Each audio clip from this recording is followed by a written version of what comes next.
Hello and welcome. My name's Joanne and this is Relax for a While. In this video, you're listening to relaxing bedtime stories for sleep, a quiet hour of cozy storytelling. Tonight I'll be sharing two gentle stories, The Lost Half Hour and Princess Goldenhair.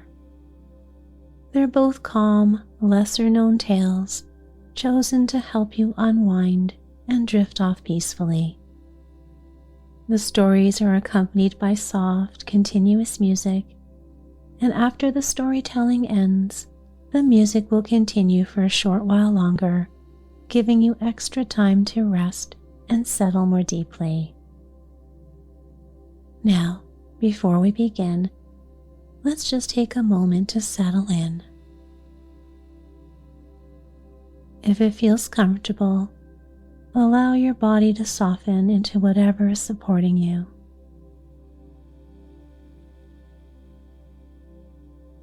Let your shoulders drop, your jaw unclench, and your hands rest easily.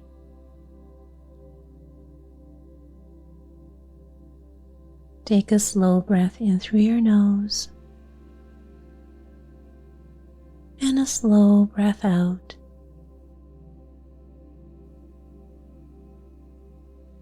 All you have to do right now is just listen. And whenever you're ready, let's begin.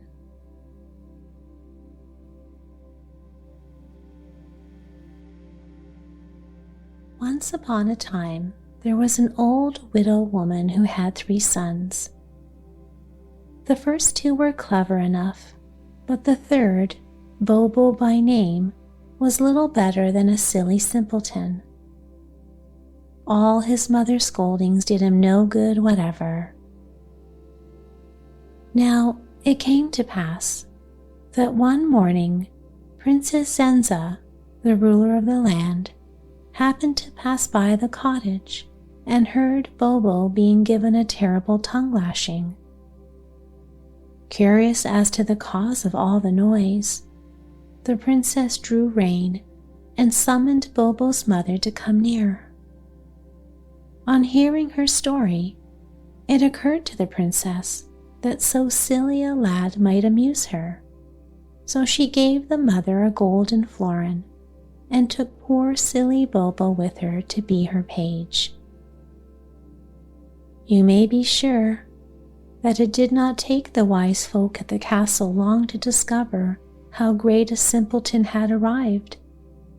Courtiers, footmen, lackeys, turnspits even, were forever sending him off on ridiculous errands.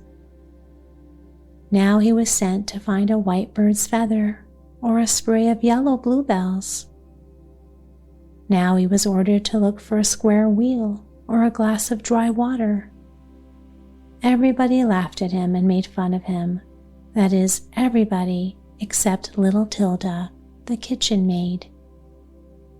When poor Bobo used to return from some wild goose chase, tired out, mud-stained, and often enough wet to the skin, instead of laughing, little Tilda would find him a glass of warm milk, hang his coat by the fire to dry, and tell him not to be such a simpleton again. Thus, after a while, Bobo learned to ask Tilda's advice before going away on a wild goose chase, and was in this way saved from many a jest. Tilda, the kitchen maid, was as sweet and pretty as she was kind and good. She was said to be the daughter of an old crane who had come to the castle one day asking for help. One pleasant midsummer morning, when Bobo had been nearly a year at the castle, Princess Zenza overslept half an hour and did not come down to breakfast at the usual time. When she did get up, she found her court waiting for her in the castle gardens. As she came down the steps of the garden terrace, the princess looked up at the castle clock to see how late she was, and said to her lady-in-waiting, "Dear me, why, I've lost half an hour this morning." At these words, Bobo, who was in attendance, pricked up his ears and said, "Please, your highness, perhaps I can find it." At this idea of finding a lost half hour, the princess laughed and found herself echoed by the company. "Shall we send Bobo in search of the lost half hour?" said the princess to the courtiers. "Yes, yes," cried the courtiers. "Bobo shall look for the lost half hour." "I'll give him a horse," said one. "I'll give him my old hat," said another. "He can have an old sword I broke last week," said still another. And so, in less time than it takes to tell about it, poor simpleton Bobo was made ready for his journey. Before he left the castle, Bobo went down to the kitchen to say goodbye to Tilda. "What, off again?" said the little kitchen maid. "Where are you going now?" "The princess has lost a half hour, and I'm going in search of it," said Bobo proudly. And he told how the princess herself had commanded him to seek the half hour through the world, and promised to bring Tilda a splendid present when he returned. The good kitchen maid said little, for she feared lest some misadventure overtake the poor simpleton. But when the chief cook was not looking, she tucked a fresh currant bun in Bobo's pocket and wished him the best of good fortune. So Bobo went to the castle gate and mounted his horse, which stumbled and was blind in one eye. "Goodbye, Bobo," cried the assembled courtiers, who were almost beside themselves with laughter at the simpleton and his errand. "Don't fail to bring back the lost half hour." So Bobo rode over the hills and far away. Every now and then he would stop a passer-by and ask him if he had seen a lost half hour. The first person whom he thus questioned was an old man who was wandering down the high road that leads from the kingdom of the east to the kingdom of the west. "A lost half hour?" said the old man. "I've lost something much more serious. I've lost my reputation. You haven't seen a lost reputation lying about here, have you?" It was very dignified and wore tortoise-shell glasses. But Bobo had to answer no, and the old man wandered on again. Another day, the simpleton encountered a tall, dark, fierce kind of fellow who answered his polite question with a scream of rage. "A half hour," he roared. "No, I haven't seen your half hour. I wouldn't tell you if I had. What's more, I don't want to see it. I'm looking for something I've lost myself. I've lost my temper. I lost it 2 years ago at home and haven't been able to find it anywhere since. Answer me, you silly. Have you seen a lost temper anywhere? It's about the size of a large melon and has sharp little points." On Bobo's answering no, this dreadful person uttered so perfectly awful a screech of rage that Bobo's horse took fright and ran away with him, and it was all that Bobo could do to rein him in 3 miles farther down the road. Still farther along, Bobo came to Ziz, the capital city of the kingdom of the 7 brooks, and was taken before the king himself. "A lost half hour?" said the king. "No, I am quite sure it has not been seen in my dominions. Would you mind asking, as you go through the world, for news of my little daughter?" Here, the poor old king took out a great green handkerchief and wiped his eyes. "She was stolen by the fairies on Midsummer Eve 15 years ago. Find her, worthy Bobo, and an immense reward will be yours." So Bobo left the proud city of Ziz and once again rode over the hills and far away, but never a sign of the lost half-hour did he find, although he asked thousands of people. His faithful white horse died, and he continued his way on foot. 3 long years passed, and Bobo grew into a handsome lad, but remained a simpleton still. Finally, after he had wandered all about fairyland, he came to the edge of the sea. Finding a ship moored in a little harbor, Bobo asked the sailors if they had seen a lost half-hour. "No," said the sailors, "but we are going to the Isles of Iron. Suppose you go with us. The lost half-hour may be there." So Bobo went aboard the ship and sailed out upon the dark sea. For 2 days the weather was warm and clear, but on the 3rd day there came a dreadful storm, and on the 3rd night the vessel was driven far off her course in the unknown ocean and was wrecked upon a mysterious island of rocks that shone in the night like wet matches. A great wave swept the decks, and Bobo was borne away from his companions and carried toward the shining land. Though pounded and battered by the foaming waves, the simpleton at length managed to reach the beach and took refuge in a crevice of the cliff during the stormy night.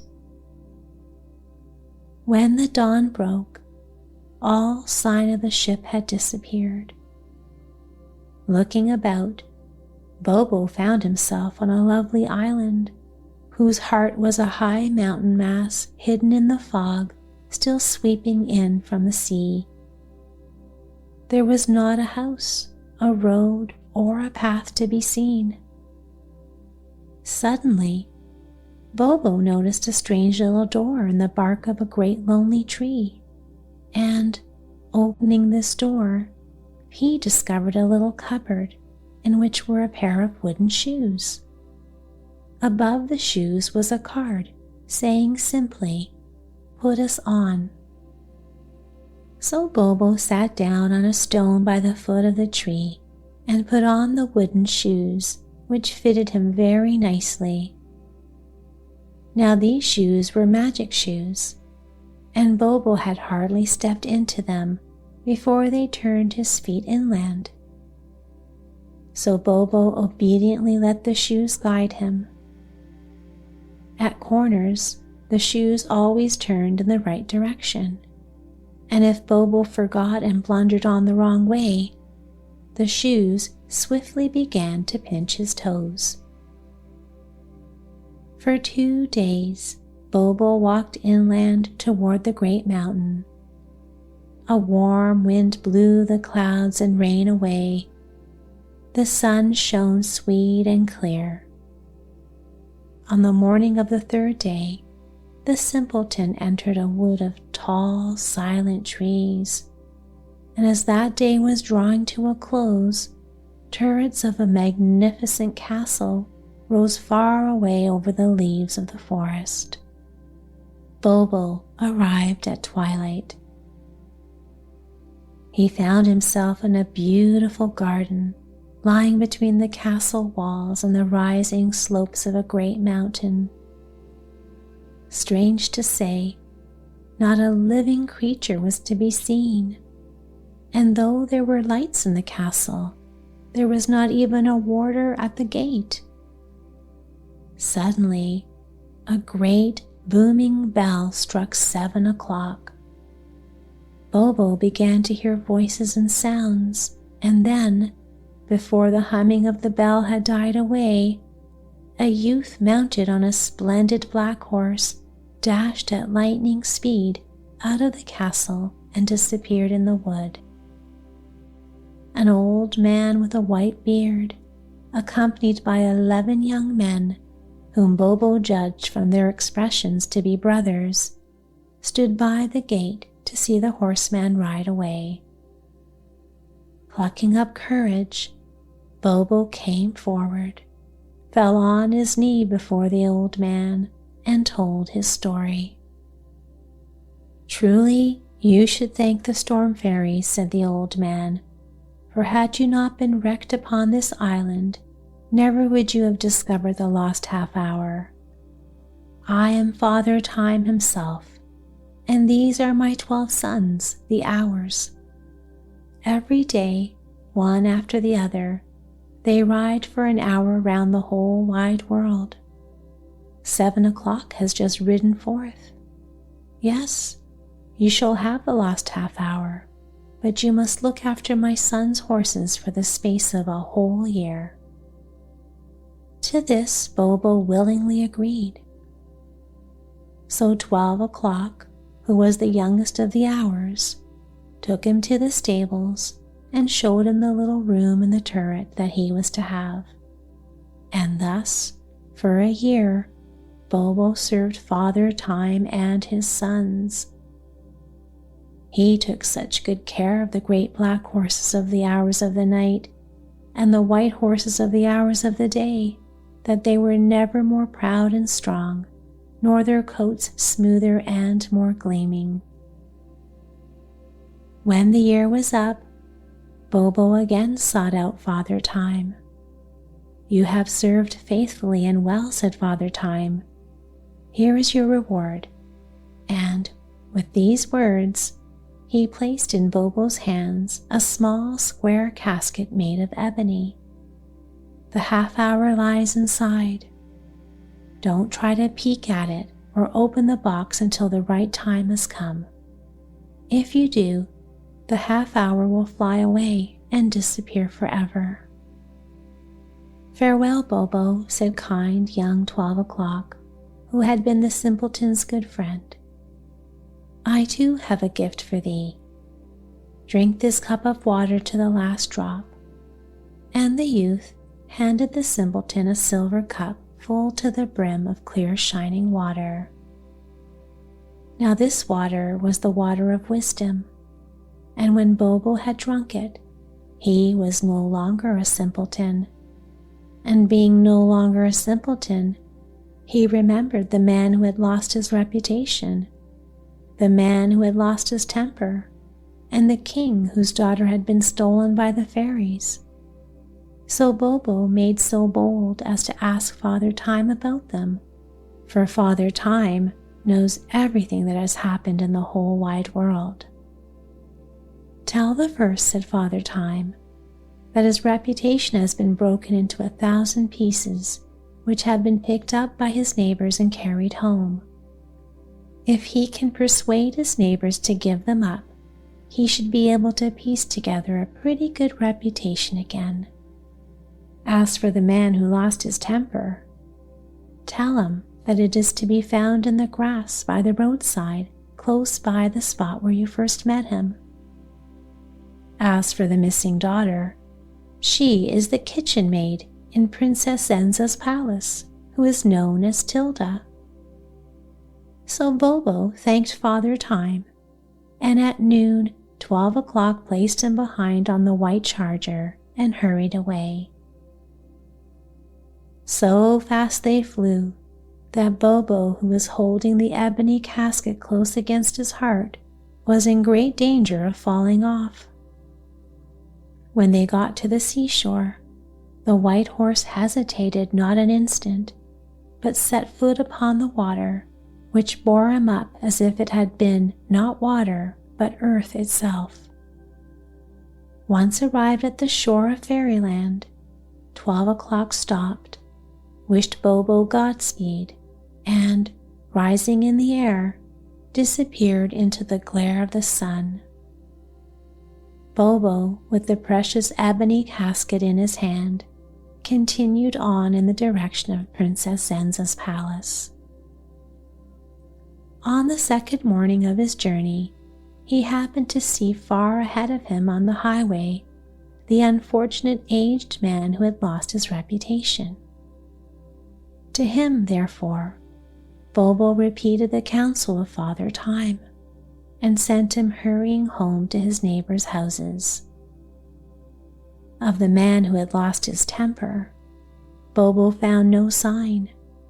In the grass by the roadside, however, he did find the lost temper, a strange sort of affair like a melon of fiery red glass, all stuck over with uneven spines and brittle thorns.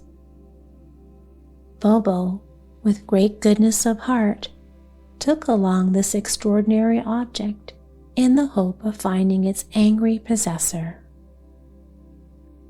Farther on, the lad encountered Tilda's father, the unhappy king, and delivered his message. The joy of the monarch knew no bounds, and Bobo, the one-time simpleton, became on the spot Lord Bobo of the Sapphire Hills, Marquis of the Mountains of the Moon, Prince of the Valley of Golden Apples, and Lord of the proud city of Ziz. In a word, the greatest nobleman in all fairyland. Then, having got together a magnificent cohort of dukes, earls, and counts, all in splendid silks and soldiers in shining armor, the delighted king rode off to claim his missing daughter from Princess Zenza. So on they rode, the harness jingling, the bridle bells ringing, and the breastplates of the armed men shining in the sun.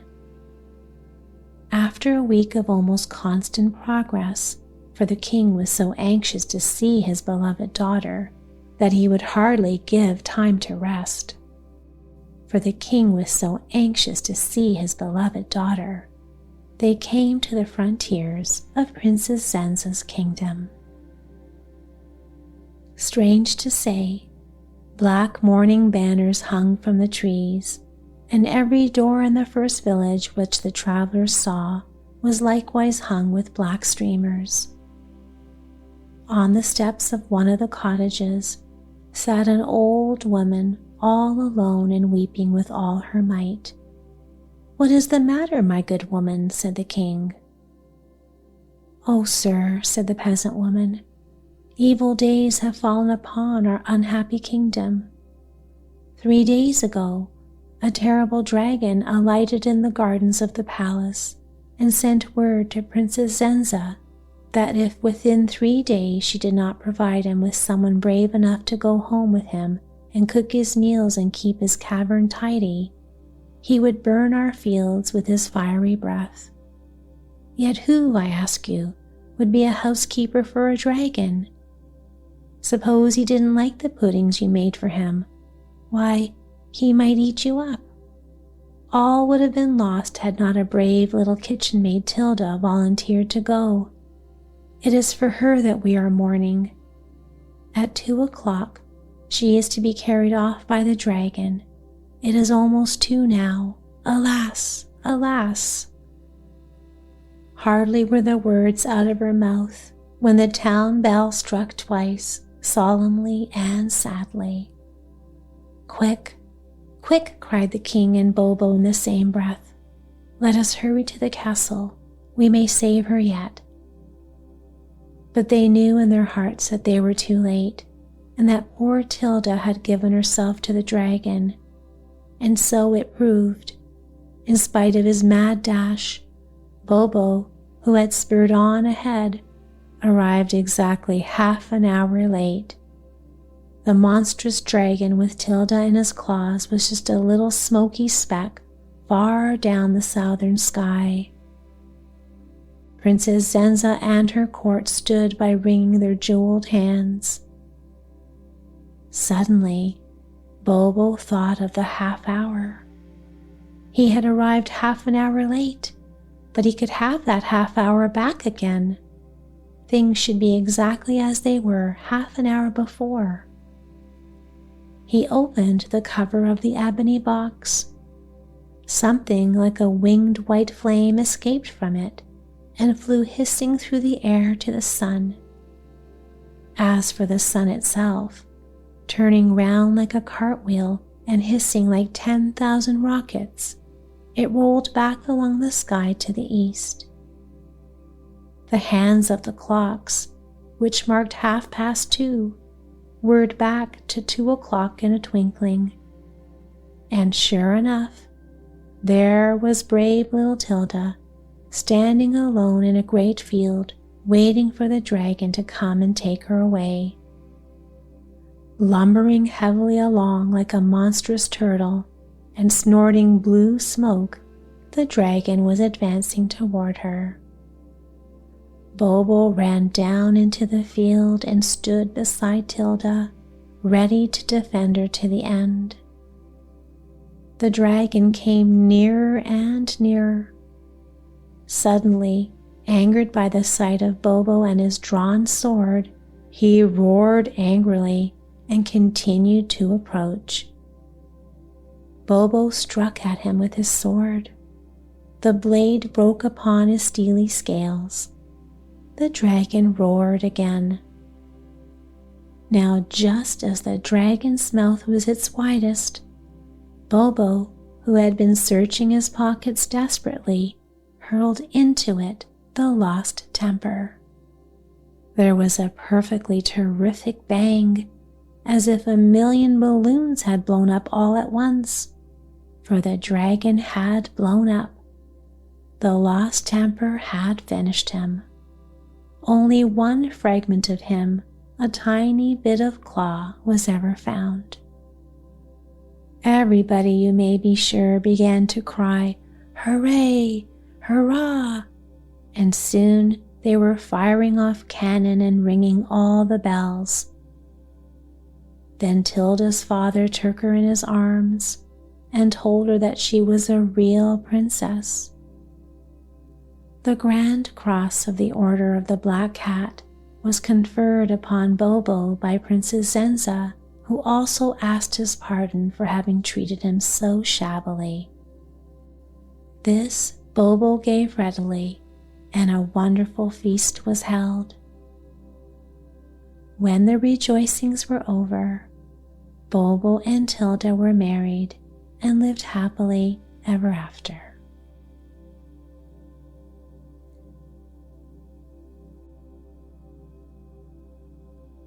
As the story of the lost half hour quietly fades away, you can soften just a little more.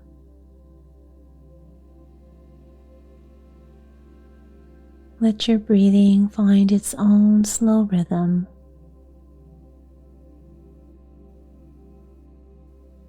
And as the stillness of the night continues, another gentle story unfolds. One to keep you company as you drift more fully into sleep.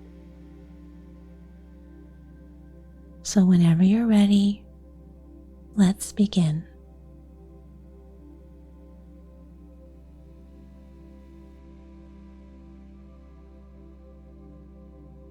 There was once a king's daughter who was the most beautiful thing in the world. And as her hair was fair and reached to her feet, she was called the Princess Goldenhair. A handsome young king in the neighborhood, although he had never seen this princess, fell so deeply in love with her from what he had heard that he could neither eat nor sleep. So an ambassador was sent with a magnificent chariot, more than 100 horses, and 50 pages to bring the princess to the king, and great preparations were made for her reception. But whether the Princess Goldenhair was in an ill humor when the ambassador arrived at her court, or whatever was the reason, certain it is that she sent a message to the young king, thanking him, but saying that she did not wish to marry. When the king heard of her refusal, he wept like a child. Now, at his court, there was a young man called Avenant. He was as beautiful as the sun, and a more finely made fellow than any in the kingdom. Everybody loved him except a few envious people, who were angry because the king favored and confided in him. and in the presence of these, one day, Avenant incautiously remarked, "If the king had sent me to fetch the Princess Goldenhair, I am certain she would have come." And these words were repeated to the king in such a manner that they made him very angry, and he ordered Avenant to be shut up in a high tower to die of hunger. In this sad plight, Avenant exclaimed one day, "How have I offended His Majesty? He has no more faithful subject than I." The king, who happened to be passing by the tower, heard this.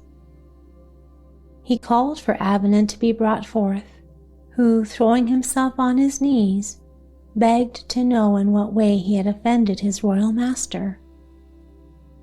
"You mocked me," said the king.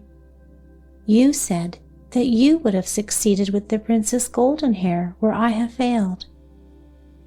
"It is true, sir," replied Avenant. "I did say so, for I would have represented your noble qualities in such a way that she could not help being persuaded." The king was convinced of the young man's sincerity, and with a letter of introduction, Avenant set out for the court of the golden-haired beauty, riding alone according to his wish, and thinking as he went how he best could woo the princess for his beloved master. One day, alighting from his horse to write down some suitable words that had come into his mind, he saw a golden carp who, leaping from the water to catch flies, had thrown herself upon the river bank and was now nearly dead. Avenant pitied the poor thing and put her carefully back into the water. Recovering directly, the carp dived to the bottom, but returning to the edge of the river said, "Avenant, I thank you. You have saved my life. I will repay you." Then she swam off, leaving the young man in great astonishment. Another day, as Avenant journeyed, he noticed a raven who was pursued by an eagle. "What right has the eagle to persecute the raven?" thought Avenant, and he drew his bow and shot the fierce bird. The raven perched on a bough and cried, "Avenant, you have saved my life. I will not be ungrateful. I will repay you." Not long after this, Avenant found an owl caught in a snare. He cut the strings and freed the trembling captive. "Avenant," said the owl, "you have saved my life. I will repay you." These 3 adventures were the most important that befell Avenant, and he went on his way. Shortly before he arrived at his destination, purchasing a beautiful little dog named Cabriole. When Avenant reached the palace of the Princess Goldenhair and saw the princess seated upon her throne, she looked so lovely that at first all his fine speeches forsook him, and he could not utter a word. However, taking courage, he addressed her in exquisitely chosen language, begging her to become the king's bride. To this, the princess replied most graciously, saying that his petition moved her more than any other could do. "But no," she added, "as I was walking by the river a month ago, as I took off my glove, a ring that I greatly value fell into the water, and I have vowed that I will not heed any proposal of marriage except from the ambassador who brings me back my ring." Sad at heart, Avenant left the palace, but his little dog Cabriole said, "My dear master, do not despair. You are too good to be unhappy. Early tomorrow morning, let us go to the riverside." Avenant patted him, but did not answer, and still sad, fell asleep.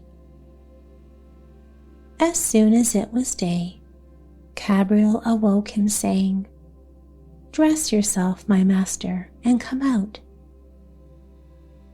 They wandered down to the river, and there Avenant heard a voice calling him. And what should he see but the golden carp with the princess's ring in her mouth?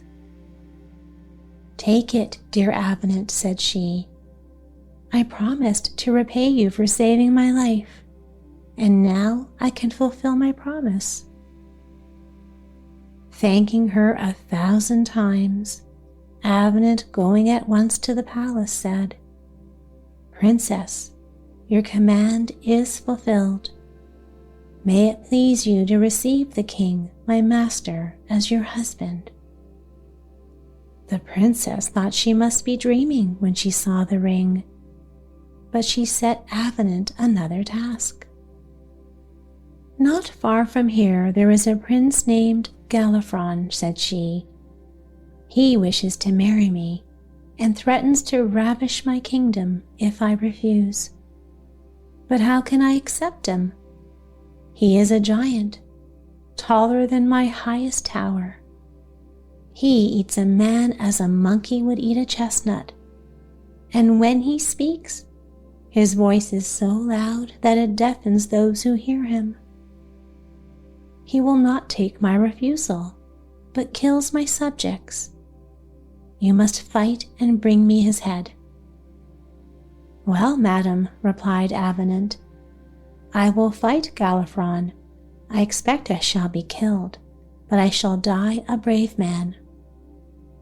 And taking Cabriole, Avenant set out for Galifron's country, asking news of the giant as he went along. And the more he heard, the more he feared him, but Cabriole reassured him.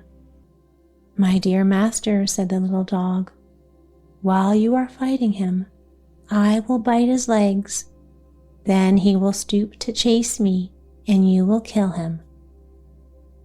Avenant admired the bravery of the little dog, but he knew his help would not be sufficient. Presently, they perceived how the roads were covered with the bones of the men that Galifron had eaten, and soon they saw the giant coming towards them through a wood. His head was higher than the highest trees, and he sang in a terrific voice, "Where are the children, small, so small? With my teeth I will crush them all. On so many would I feed, feed, feed. The whole world can't supply my need." Using the same tune, Avenant began to sing. "Look down, here is Avenant, beneath, beneath. He will draw from your head the teeth, the teeth. Although he is not very big, 'tis true, he is able to fight with such as you." The giant put himself into a terrible passion and would have killed Avenant with one blow. Only a raven from above flew at his head and pecked him straight in the eyes so violently that he was blinded. He began striking out at all sides, but Avenant avoided his blows, and with his sword pierced him so many times that at last he fell to the ground. "I have not forgotten how you rescued me from the eagle. I promise to repay you. I think I have done so today." "I owe you everything, Mr. Raven," responded Avenant, as holding Galifron's head he rode off. When he entered the town, crowds followed him crying, "Here is the brave Avenant who has slain the monster." Avenant advanced to the princess and said, "Madam, your enemy is dead. I hope you will no more refuse the king, my master." "Although it is so," answered the princess, "I shall refuse him, unless you bring me some water from the grotto of darkness. At the entrance there are 2 dragons, with fire in their eyes and mouths. Inside the grotto there is a deep pit into which you must descend. It is full of toads and scorpions and serpents. At the bottom of this pit there is a little cave where flows the fountain of beauty and health. Positively, I must possess the water. All who wash in it, if they are beautiful, continue so always. If they are unpleasant, they become beautiful. If they are young, they remain young. If they are old, they regain their youth. You cannot wonder, Avenant, that I will not leave my kingdom without taking it with me." So once more Avenant and Cabriole set out. They journeyed on until they came to a rock black as ink, from which smoke was issuing, and a moment later there appeared one of the dragons, belching forth fire from his eyes and mouth.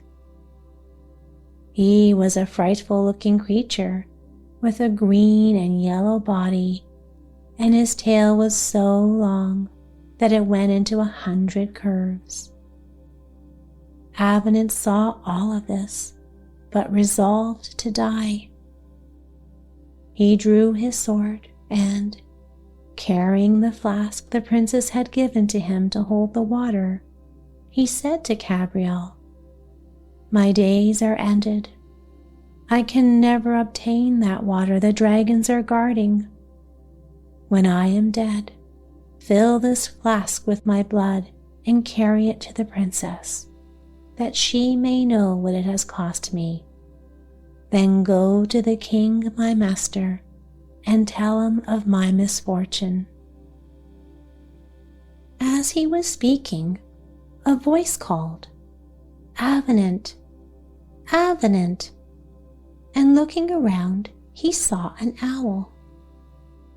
"You saved my life from the fowlers," said the owl. "I promise to repay you. The time has now come. Give me your flask. I will bring you the water of beauty." And carrying the flask, the owl entered the grotto, unhindered, returning in less than a quarter of an hour with it full to the brim. Avenant thanked the owl heartily and joyously started for the town, where he presented the flask to the princess, who immediately gave orders to prepare for her departure. But as she considered Avenant altogether charming, before she set out, she several times said to him, "If you wish, we need not go, for I will make you king of my country." But Avenant made reply, "I would not displease my master for all the kingdoms of earth, although your beauty I consider greater than that of the sun." Thus they arrived at the king's capital, and the wedding took place amidst great rejoicings. But Princess Goldenhair, who loved Avenant from the depths of her heart, was not happy unless she could see him, and was forever singing his praises. "I should have not come had it not been for Avenant," she told the king. "You ought to be very much obliged to him." Then the envious courtiers counseled the king, and Avenant was cast once more into the tower, chained hand and foot. When Princess Goldenhair heard of this imprisonment, she fell on her knees before the king and begged for Avenant's release, but he would not heed her, so that she became saddened and would speak no more. Then the king thought, Maybe I'm not handsome enough to please her. So he determined to wash his face in the water of beauty. Now it happened that a chambermaid had broken the flask containing this wonderful water, so that it was all spilled. Then, without saying anything to anyone, she had replaced it by a similar flask taken from the king's apartment. But the liquid in this flask was really that which was used when the princes or great lords were condemned to death. For instead of being beheaded, their faces were washed with this water, and they fell asleep and did not wake again. And so the king, using this water one evening, thinking it to be the beauty water, and hoping and expecting to be made more handsome, went to sleep and awoke no more. Upon hearing what had occurred, Cabriole at once went and told Avenant, who asked him to go to the Princess Goldenhair and beseech her to remember the poor prisoner. When the princess received this message, she went straight to the tower and, with her own hands, struck off the chains that bound Avenant, and placing a crown of gold upon his head and a royal mantle upon his shoulders, said, "Come, dear Avenant, I will make you king and take you for my husband." Then there was a grand wedding, and Princess Goldenhair and Avenant with Cabriole lived long, all of them happy and contented.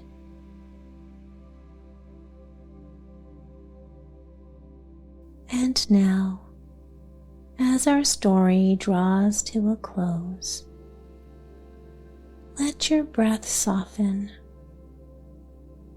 and your body begin to melt even more deeply into rest.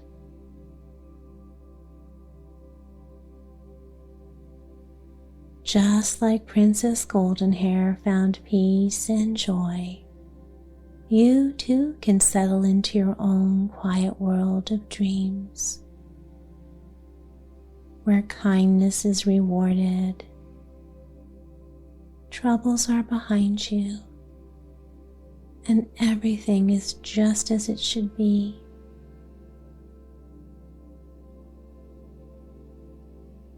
There's nothing left to do now. No thoughts to chase. No tasks to remember. Feel your face relax.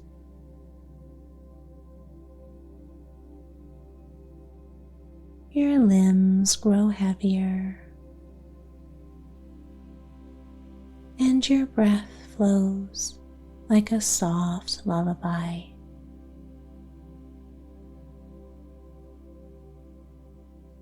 May your dreams tonight be gentle, filled with golden light, kind hearts, and enchanted places where everything is safe and still and calm. And until next time, sweet dreams, my friend. Sleep well.